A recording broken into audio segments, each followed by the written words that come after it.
Mi esposa levantó la copa ante sus hermanas y sonrió como si yo ya estuviera enterrado. Dijo que, en cuanto su madre muriera, me vaciaría las cuentas y me dejaría fuera de todo. No salí a detenerla, no dije una palabra, pero la mujer que agonizaba llevaba años viendo lo que nadie quiso ver, y me había dejado en silencio la llave para abrirles el suelo bajo los pies. Me llamo León Garriga, tengo 63 años. He pasado casi toda mi vida entre tierra húmeda, cuadernos de campo y madrugadas frías. Primero trabajé como ingeniero agrónomo en fincas ajenas. Después me quedé en una sola, la de mi suegra, la de verdad, la que tenía nombre, la que daba trabajo, la que sostenía a media comarca cuando las campañas venían torcidas. Matilde Acedo no heredó un paraíso, lo levantó con las manos, con pérdidas, con deudas, con una disciplina que daba miedo. Convirtió una explotación medio arruinada en más de 300 hectáreas de cultivo ecológico. Le dio prestigio, le dio compradores fijos, le dio una cooperativa con 11 explotaciones asociadas y le dio un nombre que todavía pesaba en los mercados de Navarra y La Rioja. Yo llegué a su finca con 29 años, con un coche viejo, con una carrera colgando de un marco barato y con más ganas que certezas.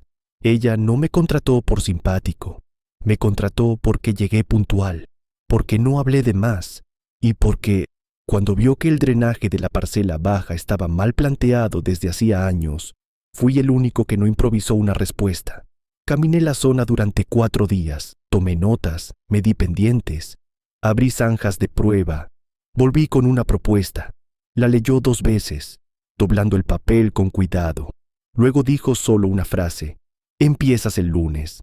Así fue siempre con Matilde, sin adornos, sin palmadas, sin discursos, solo trabajo, solo hechos. Su hija mayor, Elvira, apareció en mi vida un año después. Vino una tarde de domingo, traje claro, zapatos de ciudad, perfume caro. Se quedó mirándome mientras yo reparaba una valla junto al camino de acceso. Hablamos 10 minutos, quizá 12. Yo la vi elegante, viva, brillante. No entendí entonces que algunas personas brillan como los escaparates para que otros se vean reflejados, no para alumbrar de verdad. Nos casamos al año siguiente, 31 años de matrimonio, 31 años en los que yo trabajé y ella administró apariencias. Tuvimos 2 hijos. Marcos fue el primero, impulsivo, inteligente, rápido para juzgar. Después llegó Aitana, más callada, más observadora, con una forma de mirar que siempre me recordó a Matilde. Y luego llegó Iago, aunque no nació de nosotros. La hermana menor de Elvira murió con su marido en una carretera helada, una noche de enero.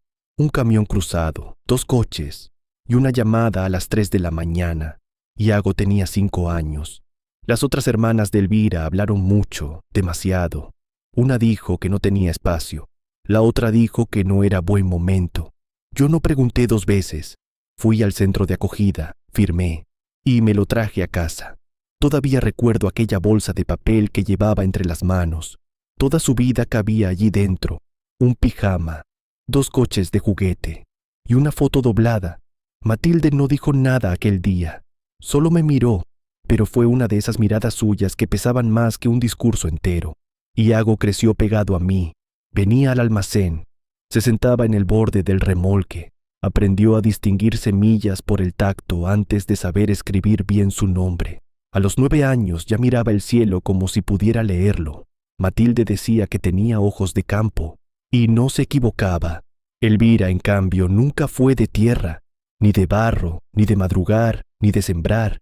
Le gustaba hablar de la finca como si fuera un apellido noble, como si bastara con nacer cerca para entender lo que costaba mantenerla viva. Durante años pensé que podía vivir con eso. Uno aprende a convivir con ciertas grietas, hasta que oye lo que no estaba destinado a oír. Aquella noche de octubre hacía frío. El aire ya olía a hojas secas y leña. La cosecha estaba cerrada. Yo había pasado el día revisando informes de rendimiento en la oficina de la cooperativa. Volví a casa tarde. Encontré a Elvira con sus hermanas, Begoña y Nuria, sentadas alrededor del brasero del patio. Tenían vino, mantas sobre las piernas, y esa confianza suelta que da la crueldad cuando se cree a salvo. No salí con ellas. Entré en la cocina, me serví café y fui al porche lateral. Desde allí podía oírlas sin que me vieran. No fui a espiarlas, fui a respirar, eso me dije. Entonces escuché a Begoña. No va a pasar de este mes. Lo dijo como quien calcula la lluvia. Luego habló Nuria. El abogado ya revisó el testamento antiguo. Si todo sigue igual, va a ser un reparto limpio entre las tres. La casa, las tierras, las participaciones, todo. Hubo un silencio corto. Después escuché a mi esposa. La voz tranquila, segura, como si estuviera leyendo algo ya firmado. León querrá discutir. Begoña soltó una risa pequeña. ¿Y qué va a hacer? La respuesta de Elvira me dejó inmóvil. Nada. Siempre ha sido un empleado con manías de importancia. En cuanto esto se cierre, le vaciaré las cuentas antes de que entienda a qué ventanilla tiene que ir. Brindaron, lo escuché. El cristal chocando, la satisfacción, la avaricia sin pudor. Y una frase más. Por fin vamos a recoger lo que es nuestro. No sé cuánto tiempo me quedé quieto, con la taza enfriándose en la mano, con la madera del porche bajo mis botas, con esa sensación extraña de no estar sorprendido del todo. Dolido, sí. Humillado, sí. Pero sorprendido, no. Porque en el fondo uno sabe cuándo el desprecio ya dejó de esconderse. Subí sin hacer ruido. Fui al pequeño despacho del pasillo, el que siempre mantenía cerrado. Dentro del armario, detrás de 2 abrigos viejos, había una caja ignífuga. Llevaba años guardando allí copias, escrituras, actas, modificaciones societarias, poderes, correos impresos, fotografías, notas firmadas y documentos que Matilde me había pedido custodiar. La abrí, saqué una libreta nueva, me senté y por primera vez en mucho tiempo no sentí tristeza, sentí una claridad casi fría. Si durante más de 30 años me habían tratado como si yo fuese el fondo de una fotografía, entonces iban a tener que verme de frente. Antes de seguir, y de verdad te lo digo con cariño, si esta historia ya te tiene dentro, suscríbete al canal y deja tu like. Tu apoyo nos ayuda muchísimo, más de lo que imaginas. Y hace posible que sigamos compartiendo relatos así. Seguí revisando papeles hasta bien entrada la noche. Allí estaba todo. La escritura original de constitución de la cooperativa, el acta donde aparecía mi nombre junto al de Matilde, las ampliaciones posteriores, los registros de inversión, los justificantes de varias campañas en las que salvamos contratos al borde del desastre. Había fotos antiguas, yo metido hasta las rodillas en barro, reconstruyendo el drenaje de la parcela del este durante un enero cruel. Matilde me las había dado años atrás. No sabía entonces que las había hecho ella misma desde la linde.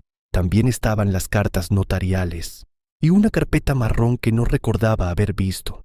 La abrí despacio. Dentro había una copia de un anexo firmado pocos meses antes. No lo leí entero aquella noche, solo lo suficiente para notar que el pulso se me ordenaba. Había nombres, había cláusulas, había una intención muy clara. Matilde no estaba dejando nada al azar. Debajo de esa carpeta encontré algo más, un sobre pequeño, con mi nombre escrito a mano, la letra de Matilde, recta, limpia, antigua. No lo abrí, todavía no. En vez de eso hice otra cosa. Cogí el teléfono, volví al porche, me senté en la sombra y grabé. No aquella primera conversación, esa ya había pasado, pero sí todo lo que siguió durante la semana siguiente, porque no tardaron en repetir el juego. Cuando alguien se cree impune, habla demasiado. 2 días después fui a ver a Matilde. La encontré junto a la ventana de su casa, con una manta sobre las rodillas, más delgada, más pequeña, pero no vencida. Nunca la vi vencida. Miraba la parcela del este, la misma que habíamos rescatado años atrás. Entré con un termo de caldo y una hogaza de pan de centeno de la panadería del pueblo. La cuidadora me abrió. Me dijo que había tenido una mañana aceptable. Con ella, eso ya era una buena noticia. Matilde giró la cabeza al oírme entrar. ¿Trajiste el pan? No era una pregunta. Sonreí un poco. Siempre. Le serví caldo. Nos quedamos un rato en silencio. Afuera, el campo estaba gris. Un milano planeaba junto a la línea de álamos. Ella habló sin mirarme. ¿La caja sigue donde debe? Sí, asintió despacio. Añadí algo. Lo encontrarás abajo. Pensé en el sobre. Y en la carpeta. La miré. Elvira vino hace unos días con su abogado. Esta vez, sí me miró ella a mí. Quisieron explicarme mis propias cosas. Noté la mandíbula apretarse sola. ¿Qué hiciste? Lo que hago siempre. Escuché. Y luego les pedí que se fueran. Tomó un sorbo pequeño. Después añadió algo que no olvidaré. No hagas nada todavía. Es importante que crean que ya han ganado. Eso fue nuevo. Matilde nunca disfrutó de la crueldad, pero sí entendía el valor del tiempo y el poder de dejar que otro se delate solo. Quise decirle muchas cosas, que no tenía por qué seguir protegiéndome, que no quería cargarla con más tensión, que bastaba con que descansara. No dije nada de eso, porque ella ya había decidido, y porque, cuando Matilde decidía algo, discutir era perder el tiempo. Solo pregunté una cosa: ¿está todo en orden? Norma y el notario tienen lo necesario. Me sostuvo la mirada. ¿Y tú también? Entonces bajó la voz. A Iago no lo dejes solo cuando esto empiece. Se me cerró algo en el pecho. Matilde lo vio. Siempre lo veía todo. No lo dejaré. Bien, porque ese chico sí entiende esta tierra. Hablamos de asuntos corrientes después de eso. Del agua. De una nave que necesitaba arreglos. De un socio de la cooperativa que llevaba meses dudando si retirarse. Cosas normales, cosas reales. Eso hacía más soportable el miedo. Cuando me levanté para irme, Matilde me detuvo con una frase. Nunca pediste nada. Negué con la cabeza. No me hizo falta. Ella apoyó la taza en la mesa y dijo algo todavía más quieto. Por eso supe a quién dejarle lo que merece seguir vivo. Salí de la casa con el sobre en el bolsillo interior de la chaqueta. El cielo estaba bajo, plomizo. El aire olía a humedad y a tierra dormida. Antes de subir al coche, llamé al despacho del notario. Pedí confirmación. Quería oír la seguridad en otra voz. La tuve. Todo estaba registrado. Todo estaba cruzado. Todo estaba blindado. Conduje de vuelta sin encender la radio. Al llegar a casa, vi desde la entrada varias cajas nuevas junto a la escalera, maletas de piel, una lámpara de diseño, 2 paquetes de una tienda de decoración de Pamplona. Elvira ya había empezado a gastar lo que aún no era suyo. Subí al despacho, abrí la caja, saqué el sobre, lo puse sobre la mesa y apoyé la mano encima sin abrirlo todavía. Afuera, en el patio, escuché las voces de Elvira y sus hermanas otra vez. Más risas, más planes, más confianza. Pensaban que el final estaba cerca. Y tenían razón, solo que no sabían de quién. Los días siguientes se volvieron extraños, no más ruidosos, más precisos, como si la casa entera hubiera empezado a moverse con un orden que yo no había visto antes. O quizá el orden siempre había estado ahí, y lo único nuevo era que yo, por fin, estaba mirando sin venderme ninguna mentira. Elvira dejó de fingir prudencia. Eso fue lo primero que cambió. Ya no escondía las cajas, ya no apartaba los recibos de mi vista. No se molestaba en inventar demasiadas explicaciones. Un mediodía llegó un mensajero con una caja estrecha de una joyería de Logroño. Ella firmó en la entrada. La sostuvo entre las manos unos segundos. Y subió la escalera con esa forma de caminar que siempre le salía cuando se sentía por encima de todos. Esa tarde, cuando bajó al salón, llevaba un collar nuevo, delicado, brillante, demasiado caro para ser un capricho sensato en una casa donde la madre de la familia se estaba apagando. No me preguntó si lo había notado. No le hizo falta. Sabía que lo había visto y quería que lo viera. 2 días después llegaron unas maletas italianas, luego un ordenador portátil, luego botas, luego una alfombra que ni siquiera combinaba con el recibidor. Todo fue apareciendo con la naturalidad obscena de quien ya se cree dueña de una vida mejor. Una noche recogí del aparador un comprobante que había quedado boca arriba. No fue casualidad. Elvira dejaba esas cosas donde podían verse. Era una forma de provocación o de ensayo, como quien se acostumbra a ocupar antes de poseer. Leí solo lo necesario. Había movimientos que no reconocía, transferencias pequeñas, retiradas discretas, una tarjeta con terminación que no correspondía a ninguna de las cuentas conjuntas que yo manejaba a diario. Volví a dejar el papel exactamente donde estaba. A la mañana siguiente, mientras ella estaba en una comida con Begoña, Subí al despacho y abrí mis archivos. Nunca fui un hombre desconfiado por deporte, pero sí fui cuidadoso, y ese cuidado me salvó más de una vez. Llevaba años separando lo que pertenecía al funcionamiento de la cooperativa, lo que correspondía a gastos familiares y lo que provenía de inversiones hechas con paciencia y trabajo. No ocultaba dinero, protegía estructura. Son cosas distintas, y quienes nunca han construido nada no suelen entender la diferencia. Revisé los extractos de las cuentas compartidas. Fui mes a mes, sin prisas, marcando en papel las salidas que no encajaban. Al principio parecían detalles, luego dejaron de parecerlo.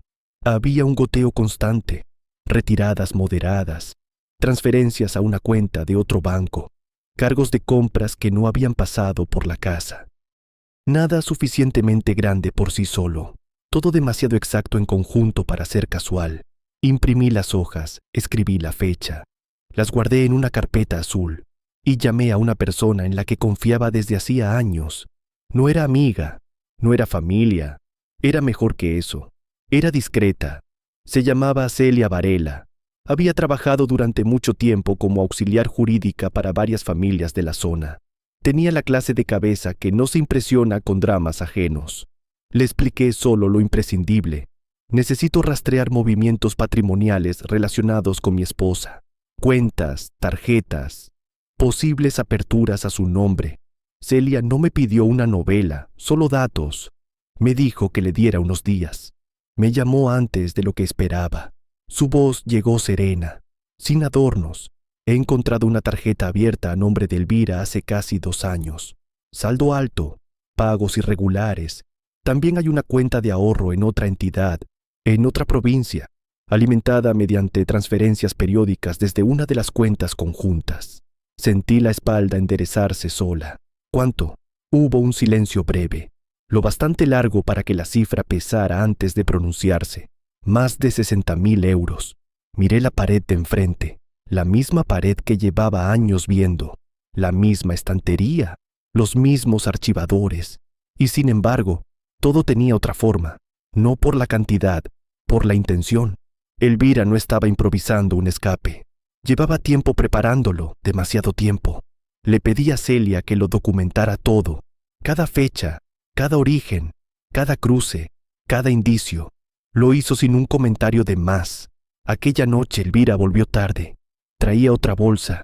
La dejó sobre la mesa de la cocina y se sirvió agua como si nada. Mamá está peor, lo dijo sin bajar la voz, como si hablara del tiempo. Lo sé, la vi ayer. Me miró apenas un segundo. No parecía tristeza lo que había en su cara. Parecía fastidio, como si le molestara que yo siguiera existiendo en lugares que ella ya empezaba a considerar escenario propio. Subió con la bolsa. Yo me quedé abajo, con la carpeta azul delante, con la certeza de que el desprecio, cuando madura, termina pareciéndose mucho a la torpeza. 2 días después, volví a casa de Matilde. La cuidadora me abrió con los ojos cansados. Esa mañana había hablado menos, había comido poco, respiraba con esfuerzo, pero seguía despierta, seguía presente. Eso era lo importante. Entré despacio. La encontré en la butaca junto a la ventana, más pequeña todavía, con una manta de cuadros sobre las piernas. La luz gris le caía en un lado del rostro. Parecía hecha de la misma materia que los inviernos largos, de esa fortaleza que ya no necesita demostrarse. Me senté a su lado. No hablé enseguida, ella tampoco. Al cabo de un rato movió apenas la cabeza. ¿Ya empezaron a gastar? La miré. No sonreía, pero casi. Sí, asintió. Luego cerró los ojos un momento, como si aquello no la sorprendiera en absoluto. Después dijo algo que me obligó a prestarle toda la atención. Van a cometer un error más. No entendí. Abrió los ojos. Creen que heredar es ocupar una silla antes de tiempo. La tierra no reconoce a los impacientes. Nunca lo ha hecho. Quise decirle que no se preocupara, que yo estaba reuniendo pruebas, que Elvira había movido dinero, que ya no podían cogerme desprevenido. Pero no fui yo quien dirigió aquella conversación. Fue ella. En el cajón del aparador del despacho pequeño hay una carpeta verde. Dásela a Ferrán. Tardé un segundo en ubicar el nombre. Ferrán Urrutia era el abogado que había trabajado con ella y con la cooperativa durante años. Serio, lento al hablar, muy difícil de impresionar. Asentí. Ella siguió. No la abras en casa, no la comentes con nadie, ni siquiera con Aitana, menos aún con Marcos. Entendí al momento por qué había dicho eso. Mi hijo mayor quería a su madre con una fe vieja, no ciega del todo, pero sí cómoda. Siempre le había resultado más sencillo creer que los conflictos los causaba quien no sonreía en las fotos, no quien administraba la escena. Matilde giró la vista hacia el campo. Aitana ve más de lo que dice, siempre fue así, y hago también, solo que él se guarda demasiado. Pronunció su nombre con esa gravedad tranquila que usaba cuando hablaba de lo importante. Protege a ese chico, no por compasión, por justicia. La palabra se quedó entre nosotros. Justicia, no venganza, no castigo, justicia. Eso era lo que Matilde llevaba meses preparando. No una humillación teatral, no un último golpe de autoridad. Una corrección, una puesta en su sitio, nada más, ni nada menos. Fui al despacho pequeño antes de irme. Encontré la carpeta verde donde había dicho. No la abrí, la guardé en la chaqueta.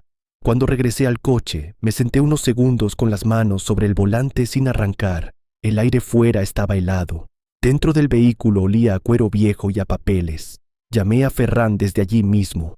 Necesito verte. Hoy. No hizo preguntas. Me citó en su despacho a última hora de la tarde.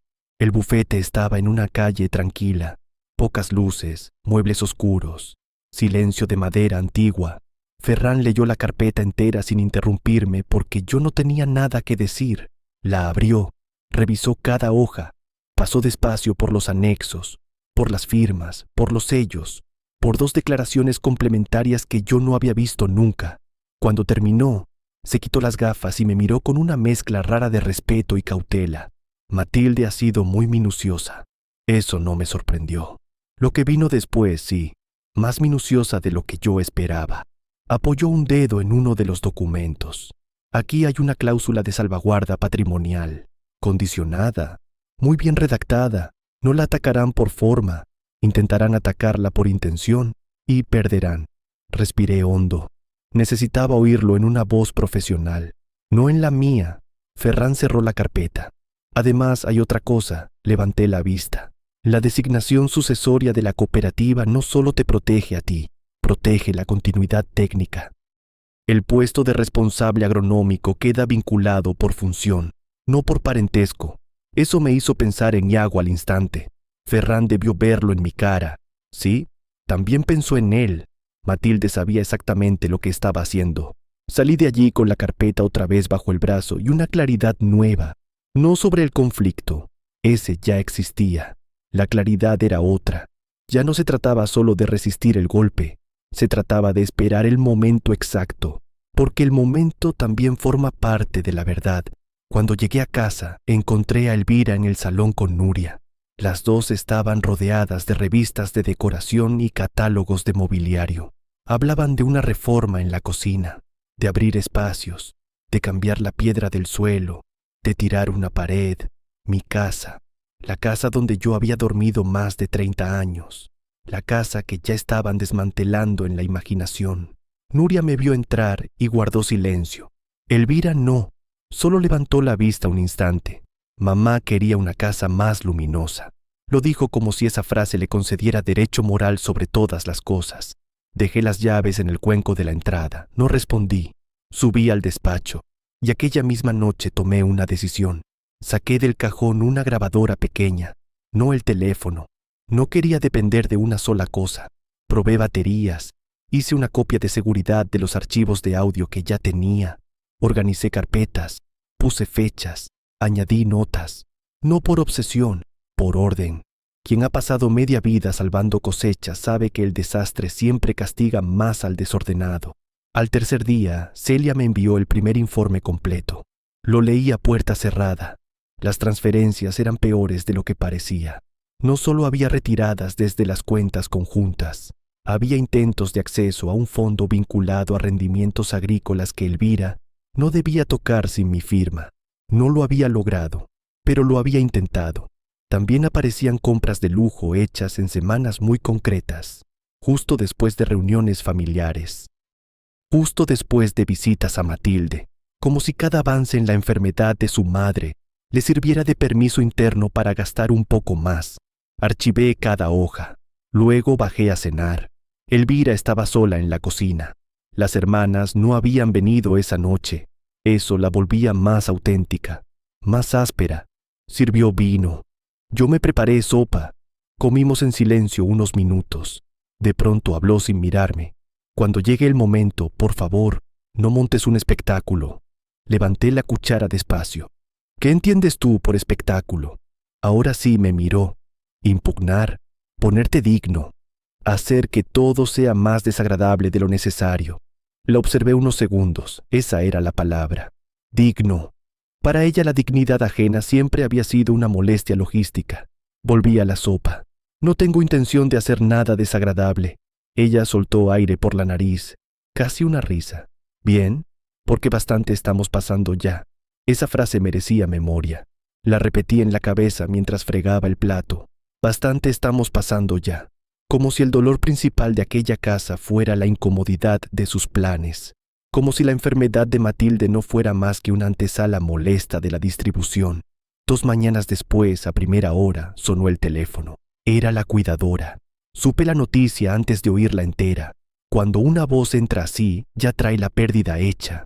Matilde había muerto, sin ruido, sin escena, sin alargar nada.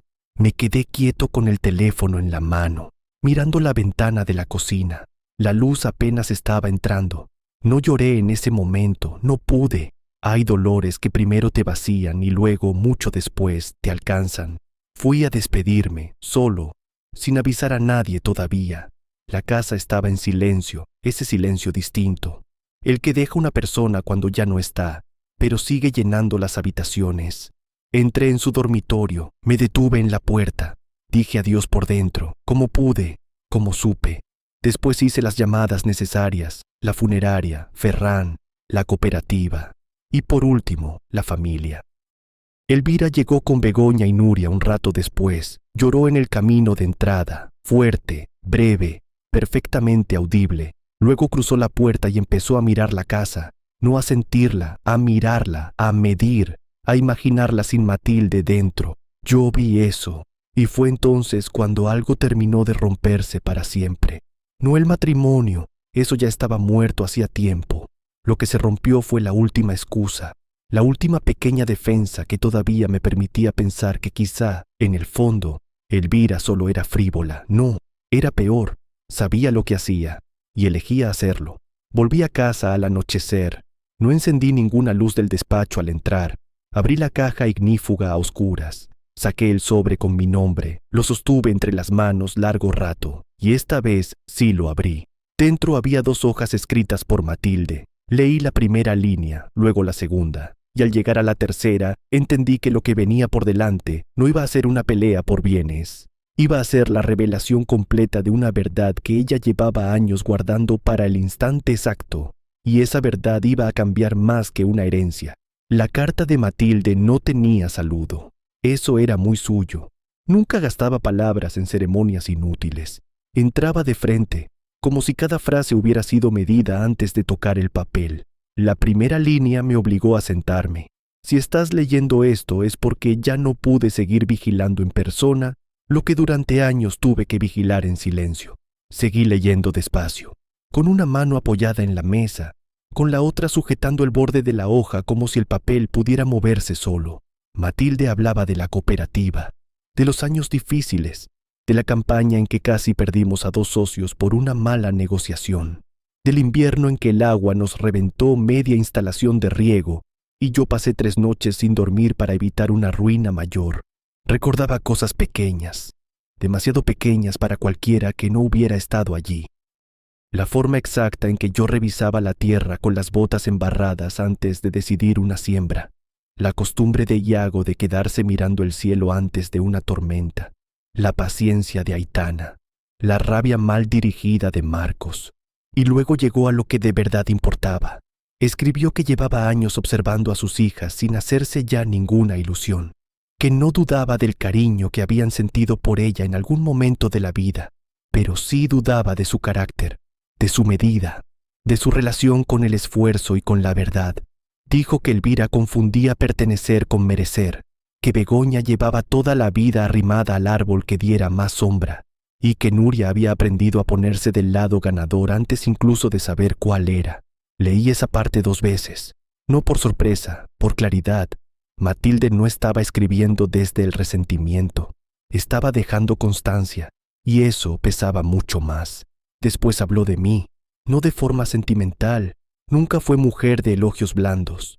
Escribió que yo había sostenido su casa, su tierra y su nombre en más ocasiones de las que cualquiera llegaría a saber, que nunca pedí reconocimiento y que precisamente por eso sabía qué hacer conmigo. Más abajo, en un párrafo aparte, mencionó algo que me hizo quedarme quieto. He dejado constancia adicional sobre movimientos que no pertenecen solo a la herencia, sino a la protección del patrimonio previo. Fruncí el ceño. Volví a leer. Constancia adicional. Seguí bajando por la hoja, y allí estaba. Matilde había notado, meses atrás, cambios en la actitud de Elvira dentro de su casa, revisiones fuera de lugar, preguntas sobre archivos, interés súbito por llaves, fechas, escrituras y pólizas. Y un detalle que yo desconocía. Un domingo por la tarde, creyendo que la cuidadora estaba en el jardín, Elvira había intentado abrir el archivador bajo del despacho pequeño. Matilde la había visto reflejada en el cristal de una vitrina. No la enfrentó, no dijo nada, simplemente tomó nota y avisó a Ferrán. Eso cambiaba mucho, porque ya no era solo ambición, era preparación, era tanteo, era alguien buscando dónde meter la mano antes de que llegara la hora. La carta seguía. Decía que si las cosas habían llegado hasta ese punto, entonces yo no debía sentir culpa por defenderme, ni por defender a Iago, ni por hacer cumplir exactamente aquello que ella había dejado firmado. La última parte era breve, y me dejó sin aire unos segundos. Esta tierra no necesita herederos de apellido, necesita guardianes.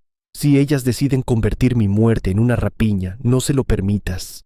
Doblé la carta con cuidado, la metí de nuevo en el sobre, y la guardé en la caja. No lloré entonces, otra vez no, pero me quedé sentado mucho rato, oyendo la casa, el frío colándose por debajo de la puerta, la madera crujiendo, la ausencia volviéndose material. El velatorio fue 2 días después. Se hizo en el tanatorio del pueblo, discreto, sin ostentación, como habría querido Matilde. Vinieron vecinos, socios de la cooperativa, 2 antiguos proveedores, la farmacéutica, el matrimonio de la parcela contigua, y varias personas que yo no veía desde hacía años, pero que se enteraron y aparecieron igual. Eso dice mucho de una vida. ¿Quién cruza la puerta cuando ya no hay nada que ganar? Elvira llevó un abrigo negro nuevo. Begoña y Nuria parecían sacadas de la misma revista. Guardaban una tristeza correcta, bien colocada, bien peinada. Hablaban en voz baja, recibían pésames, asentían. Pero lo que de verdad hacían era observar quién iba, quién saludaba a quién, qué nombre pesaba más, qué alianzas podían aún suponerse. Yo me quedé cerca del final de la sala, no por cobardía, por costumbre.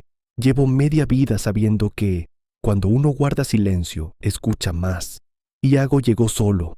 No necesitó que nadie le explicara dónde ponerse. Vino a mi lado y se quedó allí, las manos en los bolsillos, la mandíbula apretada. Miró a Matilde largo rato, luego dijo sin apartar los ojos del féretro. Ella sabía todo. No era una pregunta, no, lo sabía. Asintió apenas, eso fue todo. Aitana llegó poco después, se acercó, me besó la mejilla y se quedó al otro lado, los 3 juntos, como si la vida, a última hora, hubiera puesto cerca a quienes de verdad habían entendido algo. Marcos apareció más tarde, traje oscuro, expresión tensa. Se acercó primero a su madre, después a sus tías. Solo al cabo de un rato vino hacia mí. Su abrazo fue corto, incómodo. No por frialdad, por confusión. Todavía no sabía dónde poner lo que estaba pasando. Y cuando un hijo ha crecido oyendo una sola versión de la familia, le cuesta aceptar que quizá la grieta venía de otro sitio. El entierro fue al día siguiente. Cielo bajo, viento fino, la tierra húmeda. Ferrán estuvo presente. No habló conmigo más de lo necesario, no hacía falta. Con él bastaba una mirada breve para entender que seguíamos dentro del plan. Después de la ceremonia hubo un pequeño encuentro en la casa de Matilde. Café, pastas, conversaciones cortas, pésames ya cansados. Allí volvió a pasar algo importante. No espectacular, importante. Vi a Elvira entrar en el despacho pequeño creyendo que nadie la observaba. Fueron apenas unos segundos. Salió con el gesto alterado. No encontró lo que buscaba, porque ya no estaba allí. Me fijé en la cara que puso al salir. Esa clase de decepción que se esconde mal cuando uno siente que algo se le ha movido de sitio. Más tarde, mientras la gente empezaba a irse, escuché otra cosa. No tuve que buscarla. Casi me cayó encima. Begoña le susurró a Elvira junto a la cocina. Entonces, ¿cuándo es la lectura? Elvira respondió sin darse cuenta de que yo estaba al final del pasillo. El jueves. Ferran dice que será un trámite rápido. La palabra trámite me hizo bajar los ojos para que no se me notara nada. Un trámite. Eso creía. Aquella noche volví a casa solo. Elvira dijo que se quedaría con sus hermanas. Necesitaba espacio. Eso puso en un mensaje breve. Leí la frase y dejé el móvil boca abajo. No me molestó. Al contrario, el silencio real, cuando por fin llega, se parece mucho a un alivio culpable. Aitana vino una hora después. Llamó antes de entrar. Eso ya me dijo bastante de su estado. Me encontró en la cocina con papeles abiertos y una taza de café ya frío. Se quitó el abrigo. Se sentó. No fue directa enseguida. Miró los informes, las carpetas, la caja cerrada sobre la encimera, y al final preguntó con la voz baja: «Mamá está escondiendo algo». No contesté en el acto. La observé. No era una niña. Nunca lo fue del todo. Tenía los ojos de Matilde y la costumbre de pensar antes de hablar. ¿Por qué preguntas eso? Bajó la vista unos segundos. Porque hace meses que habla de la finca como si ya fuera suya. Porque la escuché discutir por teléfono sobre ventas futuras cuando la abuela todavía estaba viva. Porque hoy, en vez de llorar, estaba calculando. Tragué saliva, no por emoción, por el peso de oír en voz ajena algo que uno lleva demasiado tiempo sosteniendo solo. Aitana levantó la vista. Y porque tú no tienes cara de hombre sorprendido, tienes cara de hombre preparado. Esa frase merecía respeto. Le dije una parte de la verdad, la necesaria. Tu abuela dejó las cosas más atadas de lo que tu madre cree. Aitana no pestañeó, solo asintió muy despacio. Luego soltó algo que no esperaba. Bien. No pregunté por qué había dicho bien. Lo sabía.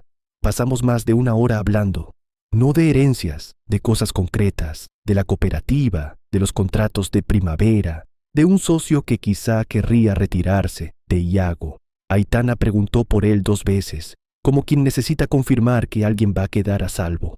Cuando se levantó para irse, apoyó una mano en la mesa y me dijo algo que no he olvidado. Si llega el momento de elegir, yo no voy a elegir a quien más grite, voy a elegir a quien ha estado. Después se fue, y la casa volvió a quedarse quieta. A la mañana siguiente me llamó Ferran. Su tono era el de siempre, exacto, controlado. La lectura será el jueves por la tarde. Estarán las 3 hermanas, tú también, y quiero que traigas una copia de la carta.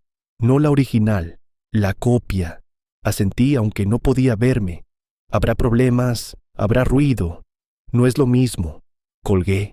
Hice una copia de la carta, otra del informe inicial de Celia, y una más de varios extractos bancarios. No porque pensara usarlo todo ese mismo día, porque la previsión evita urgencias. Al mediodía apareció Iago. Venía a recoger unos manuales de maquinaria y un juego de llaves del almacén. Encontró la puerta abierta y pasó directo a la cocina. Se quedó mirándome un momento. El jueves. ¿Sí? Tengo que ir. No dudé. ¿Sí? Se apoyó en la encimera. Tenía esa forma de quedarse quieto que siempre había tenido desde niño, como si midiera primero el peso de cada cosa antes de mover un músculo. Mi tía Begoña me llamó ayer. Eso sí me sorprendió. ¿Para qué? Dijo que pase lo que pase, la familia tiene que mantenerse unida. No respondí enseguida. Iago sí. Luego dijo que la familia de verdad se demuestra en estas semanas, no en los funerales. Se me escapó una exhalación corta. Ni risa ni tristeza. Algo entre ambas. ¿Qué le contestaste? Que ya veríamos. Asentí. Bien hecho. Iago guardó silencio unos segundos más. Luego habló con la voz más baja. Si ella intenta dejarme fuera del todo, no voy a discutir por dinero, pero no quiero que me borren como si nunca hubiera pertenecido aquí. Eso me golpeó más de lo que esperaba, porque ese era el verdadero daño. No perder una parte material, ser reescrito, ser reducido a un añadido cómodo, a un niño recogido por caridad. Me puse de pie, fui hasta él. Le puse una mano en el hombro. Nadie va a borrarte. Me sostuvo la mirada, y como hacía desde pequeño cuando confiaba de verdad en algo, no volvió a preguntar. Se llevó los manuales, se fue. Yo volví al despacho, revisé archivos, ordené cronologías, guardé copias en sobres separados, y a media tarde, cuando el sol ya estaba cayendo, sonó el teléfono otra vez. Era Celia. He terminado el informe ampliado. Respiré hondo. ¿Es peor? Sí, así de simple. Me explicó varias operaciones, una especialmente delicada, un intento de modificar beneficiarios de un producto vinculado a rendimientos agrícolas.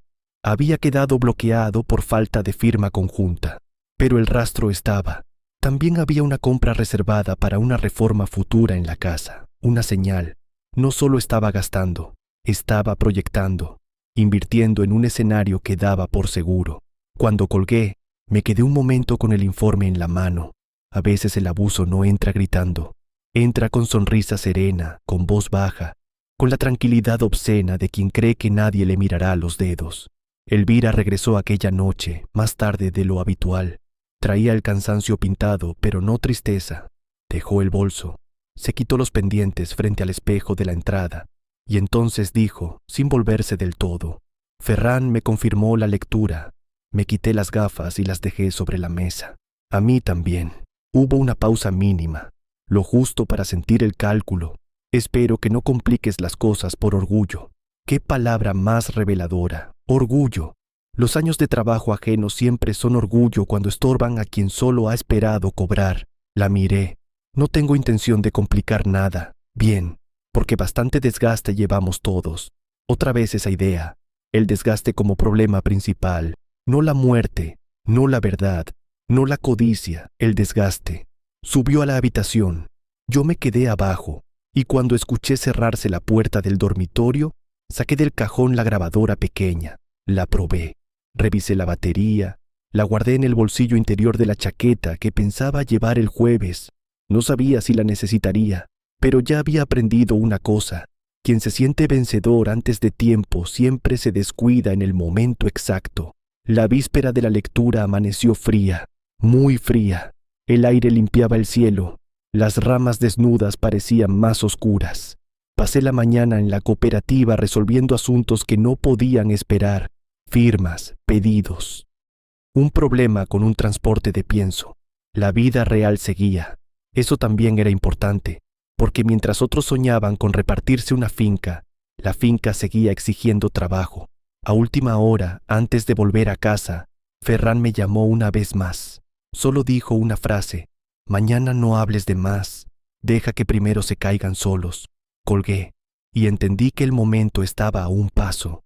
En casa encontré a Elvira en el salón, con un vestido oscuro colgado en una puerta del armario, con el collar nuevo sobre la mesa, con el portátil abierto en una página de reformas rurales.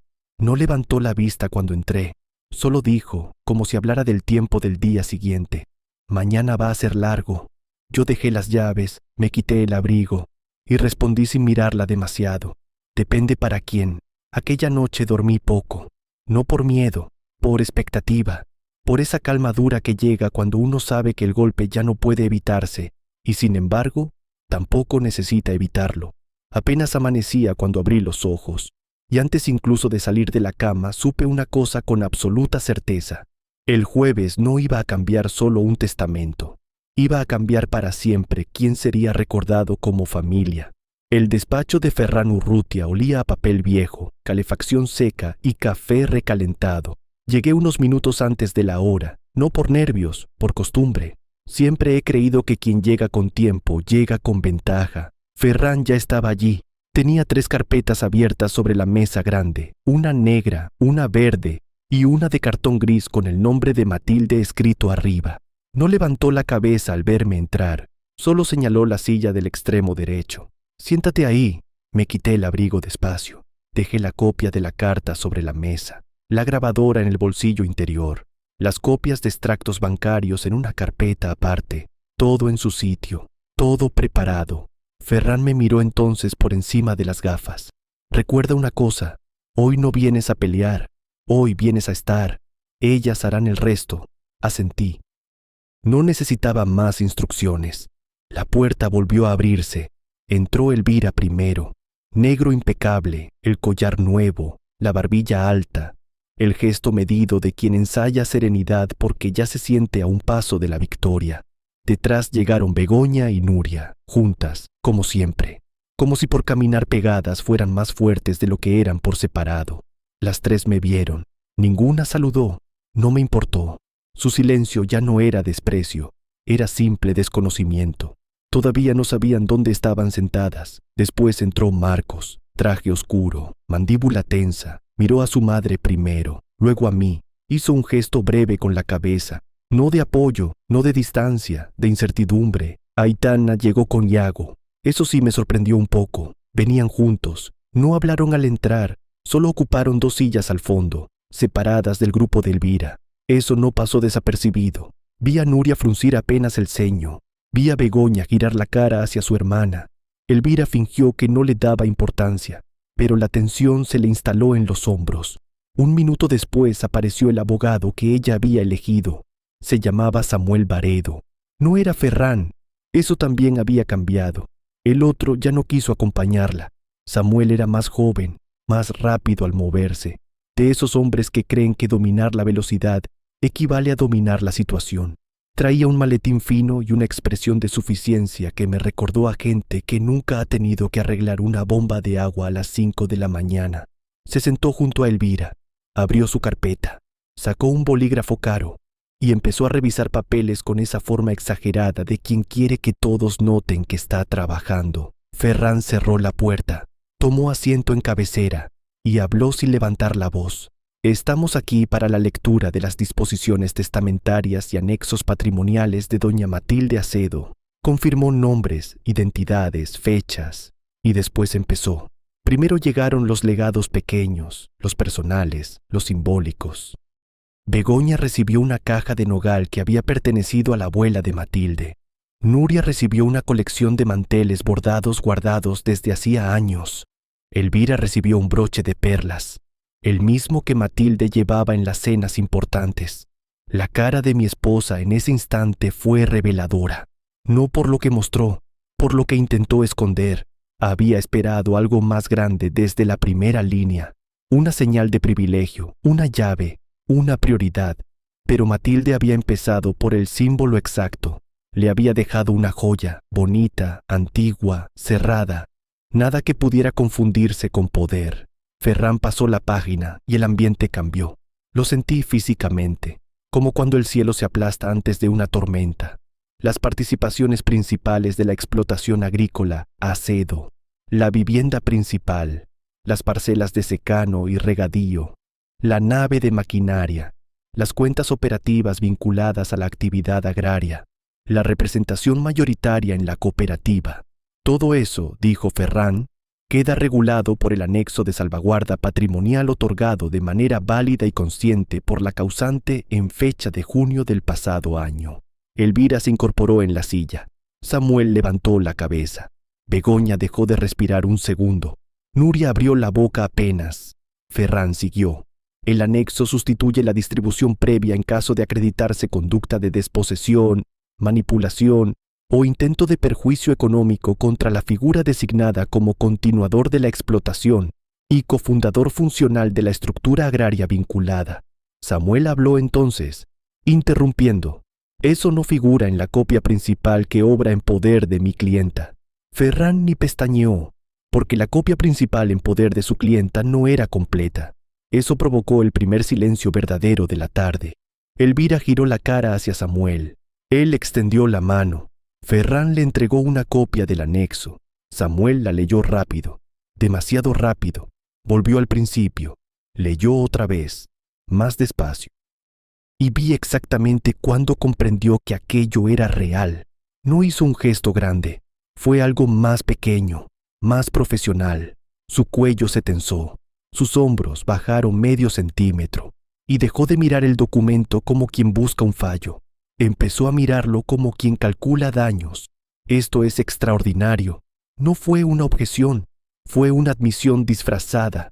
Ferran apoyó las manos sobre la mesa. La redacción es clara, la firma es válida, la voluntad ha sido ratificada por acta médica complementaria y por declaración de capacidad otorgada semanas después. Se cruzó una mirada breve entre Aitana y Yago. Marcos se movió en la silla. Elvira habló por fin. Su voz salió más aguda de lo habitual. ¿Qué figura designada? Ferran me miró. Solo un segundo. Ese era el momento. Saqué la copia de la carta, la dejé a un lado y luego puse sobre la mesa el documento que había esperado años dentro de la caja.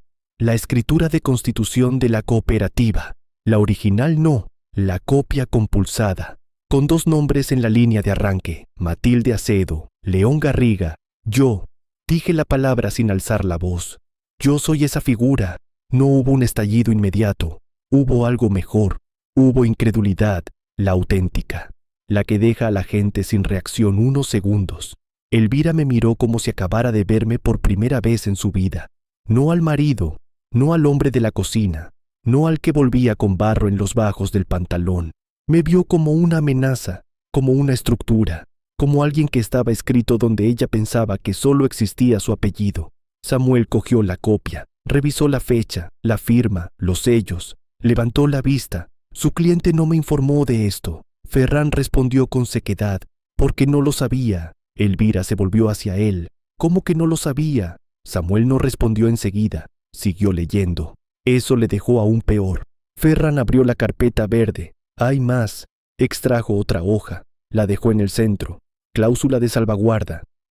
Condición activable si alguna de las hijas de la causante incurre en planificación verbal o material orientada a vaciar cuentas compartidas, apropiarse de activos operativos o desplazar al continuador designado antes de la ejecución completa del testamento. Ahora sí habló Begoña. Eso es una locura.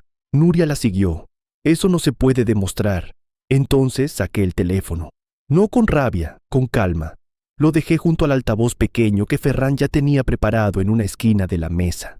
Miré a Ferran. Él asintió. Pulsé reproducir.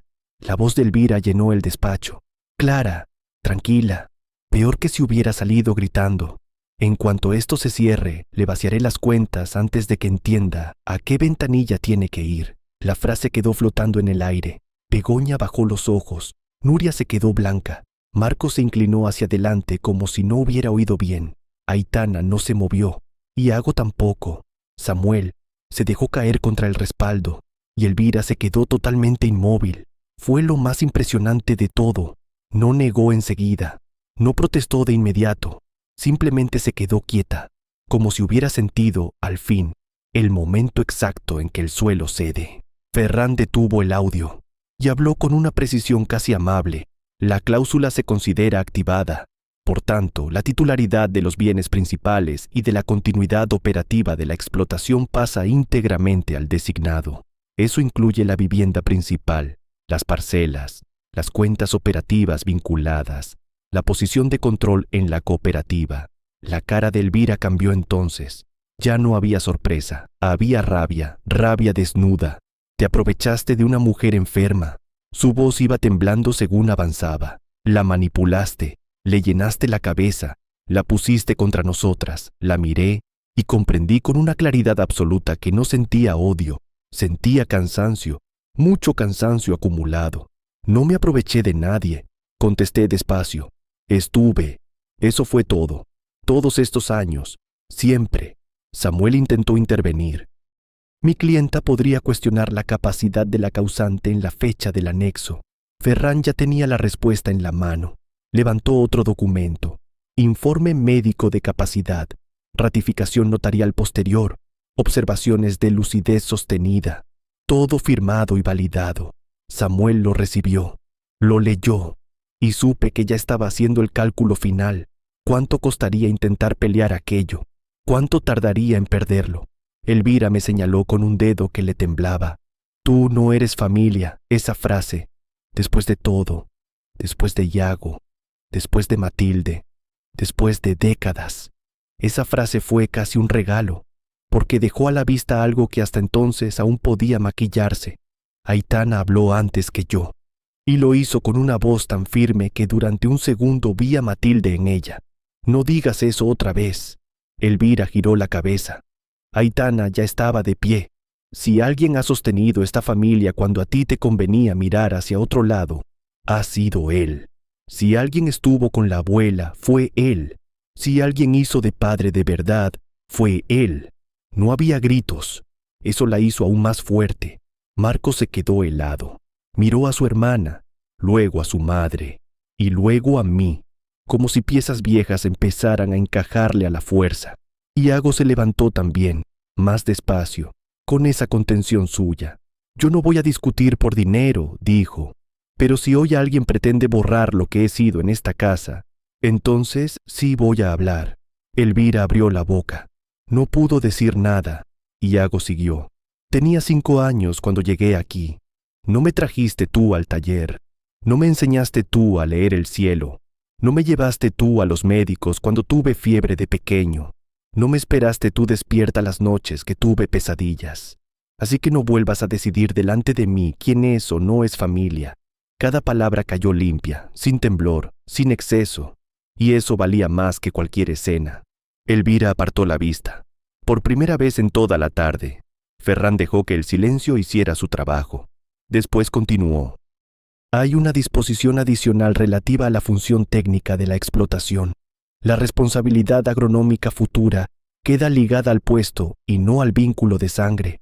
En caso de continuidad operativa, la primera designación propuesta por la causante es Iago Salcedo. Iago parpadeó una sola vez. Nada más. Aitana cerró los ojos un instante. Marcos soltó aire. Samuel dejó el bolígrafo sobre la mesa. Elvira se llevó una mano al collar nuevo, como si aquel gesto pequeño pudiera sujetarle algo. Ferran terminó la lectura, y luego me cedió la palabra. Yo no había preparado un discurso, no hacía falta. Miré a todos, uno por uno, y hablé como sabía hablar, sin vueltas. Matilde no me dejó esto por lástima, ni por castigo hacia nadie. Me lo dejó porque sabía lo que costó levantarlo, y porque sabía quién iba a seguir cuando ella faltara. Hice una pausa corta, luego añadí lo que debía decir. Nadie aquí pierde una madre menos que nadie, pero convertir una despedida en un reparto antes de tiempo tiene un precio, y ese precio no lo he puesto yo, lo habéis puesto vosotras. Begoña empezó a llorar entonces, no de dolor, de derrumbe. Nuria la imitó. Samuel cerró su carpeta. Lo hizo con la lentitud de quien ya no tiene nada útil que añadir. Elvira no lloró, se quedó sentada, pálida, mirando la mesa, mirando el broche de perlas, mirando sus manos vacías. Al fin preguntó con una voz baja que no parecía suya. ¿Y la casa? Ferran respondió. La titularidad corresponde desde este momento a don León Garriga como continuador designado. Elvira soltó una risa seca, pequeña, rota. O sea que me quedo fuera de la casa de mi madre. Samuel intervino con una prudencia nueva. Señora, en términos jurídicos, lo que procede ahora es estudiar las disposiciones de uso transitorio y la retirada ordenada de efectos personales. No dijo expulsión. No hizo falta. Todos entendimos lo mismo. Marcos fue el primero en levantarse. No se fue hacia su madre, se fue al fondo, hacia la ventana. Se quedó allí de espaldas. Mirando la calle, los hombros le subían y bajaban.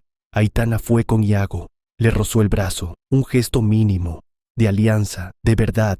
Yo seguí sentado, porque ya no necesitaba moverme. Ferran organizó la firma de recepción de copias. Samuel firmó. Begoña firmó temblando. Nuria también. Elvira tardó más. Tuvo el papel delante mucho rato. Cuando por fin estampó su nombre, lo hizo con una fuerza tan inútil que casi rompe la punta del bolígrafo. La reunión terminó sin despedidas.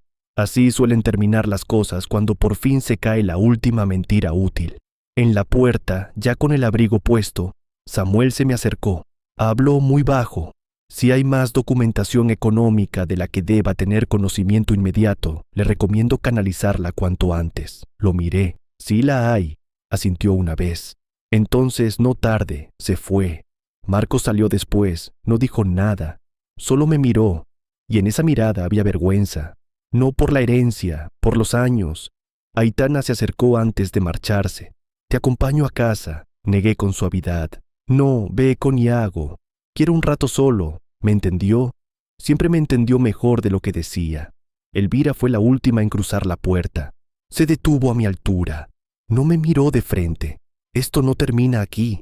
No sonó amenazante. Sonó hueco, como la frase de alguien que ya no distingue entre voluntad y costumbre. Respondí sin dureza. No, ya terminó. La vi alejarse por el pasillo con el abrigo oscuro y el collar brillante que de pronto parecía una pieza prestada. Ferran cerró la puerta detrás de todos, se acercó a la mesa, recogió despacio las carpetas y entonces dijo algo que llevaba toda la tarde conteniéndose. Matilde habría estado satisfecha. No contesté, porque sentí que si abría la boca en ese momento quizá la voz se me iba a quebrar por primera vez.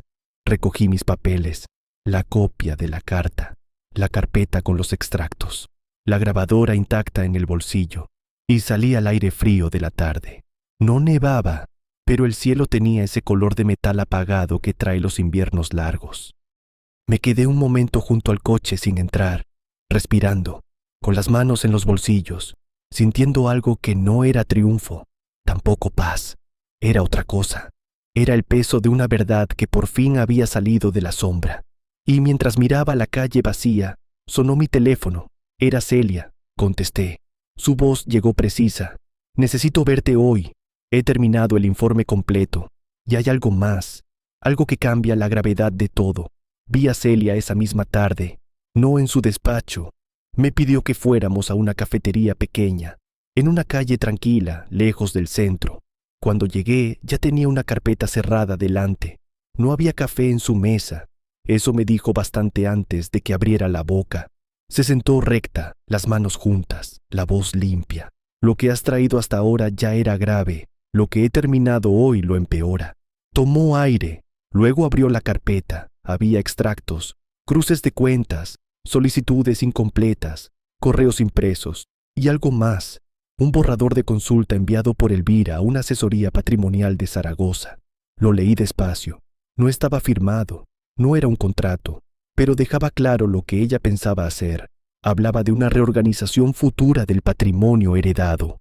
Mencionaba la posible venta de parte de la maquinaria, la reforma integral de la casa principal y una previsión de liquidez basada en activos que todavía no le pertenecían.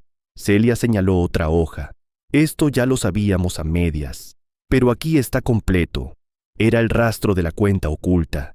Ingresos constantes, transferencias pequeñas, durante mucho tiempo, lo bastante discretas para no llamar la atención si uno no las miraba en conjunto. Después pasó a otro bloque. Aquí está lo peor. Levanté la vista. No habló hasta asegurarse de que yo estaba preparado. Elvira intentó modificar la referencia de beneficiarios en un producto vinculado al rendimiento anual de la explotación. No pudo. Faltaba tu firma. Pero la petición existe y está fechada semanas antes de la muerte de Matilde. Me quedé mirando la hoja. Había una solicitud rechazada. Había un correo de confirmación. Había trazas de una prisa fría. No era una sospecha ya. No era una intuición. Era voluntad documentada. Celia cerró la carpeta a medias. Con esto no solo puedes defenderte, con esto puedes actuar, asentí. Pero no sentí impulso, sentí una quietud dura, como cuando uno ve por fin la forma completa de algo feo que llevaba años creciendo a la sombra.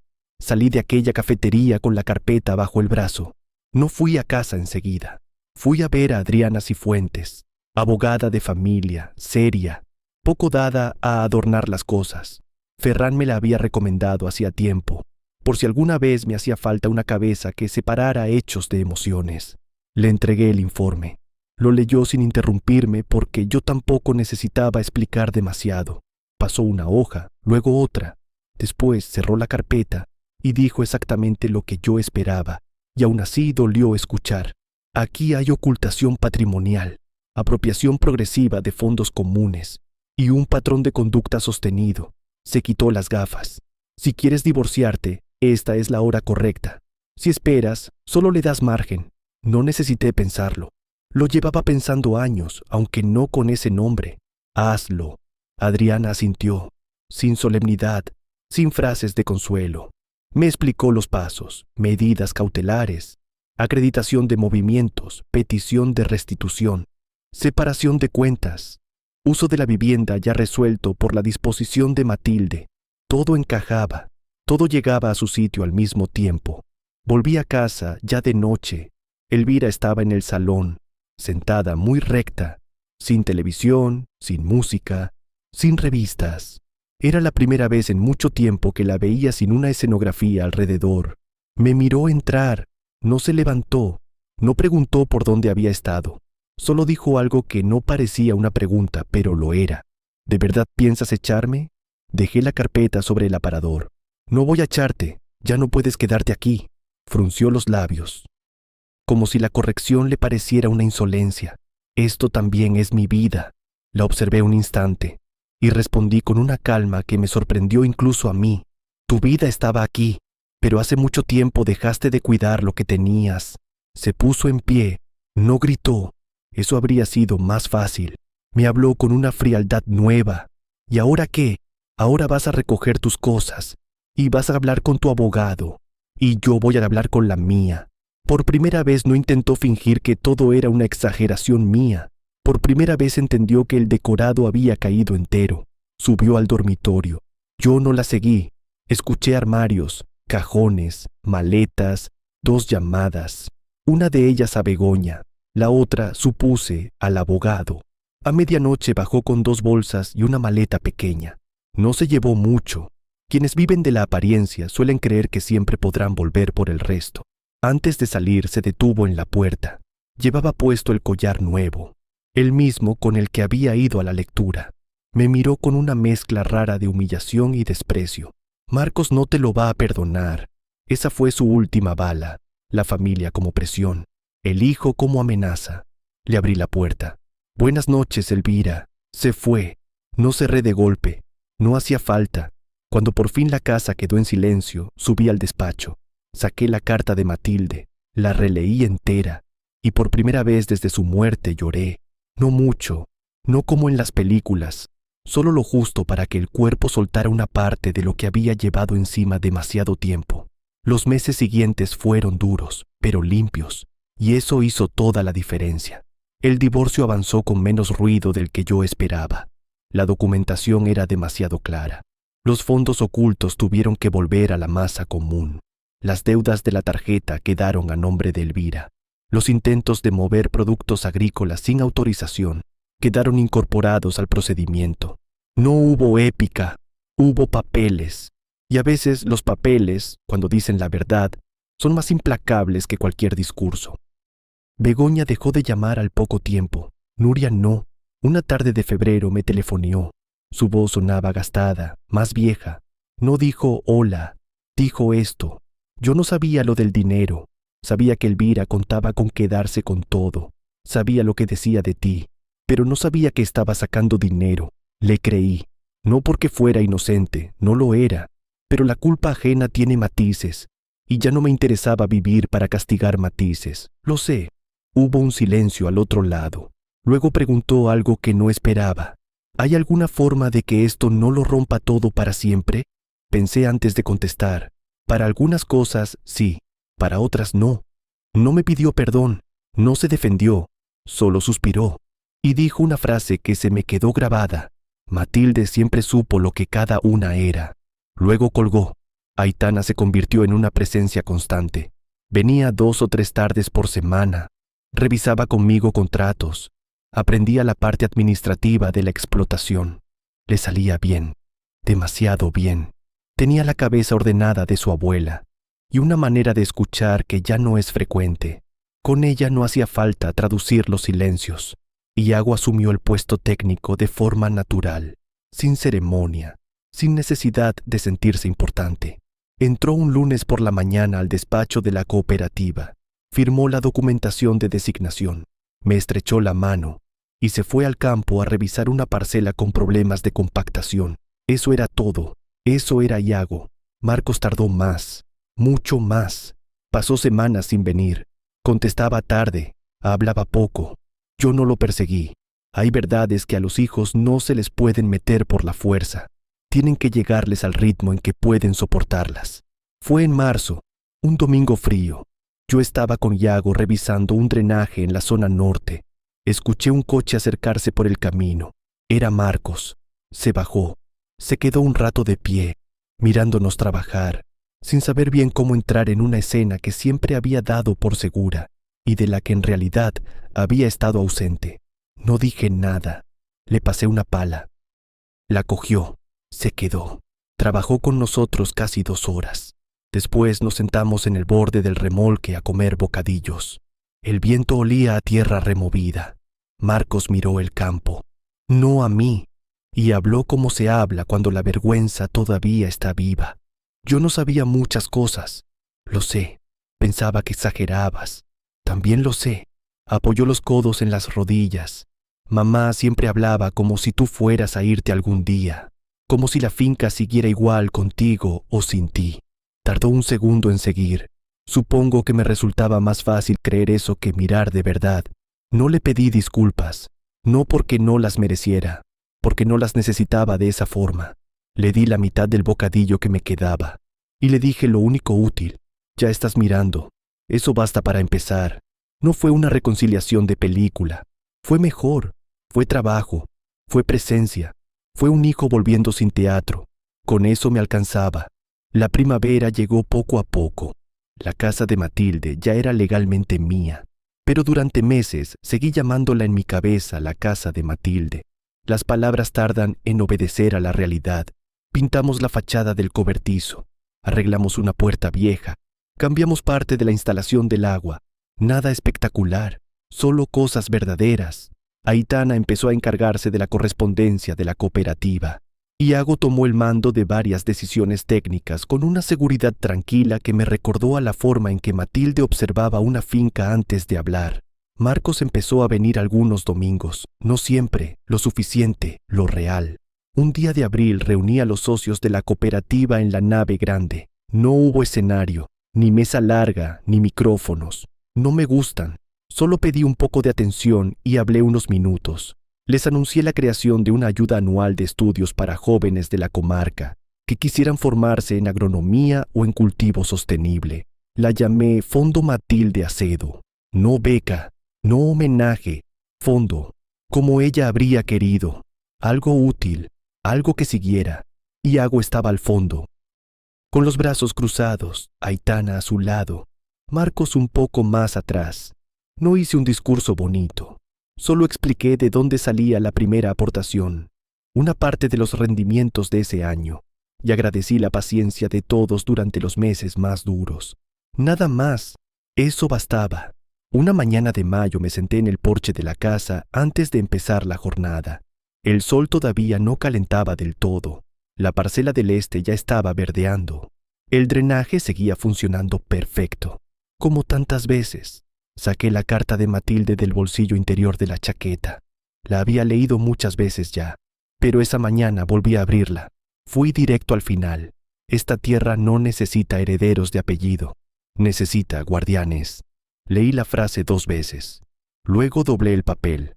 Lo guardé y me quedé mirando el campo en silencio. El dolor seguía allí. Claro que sí.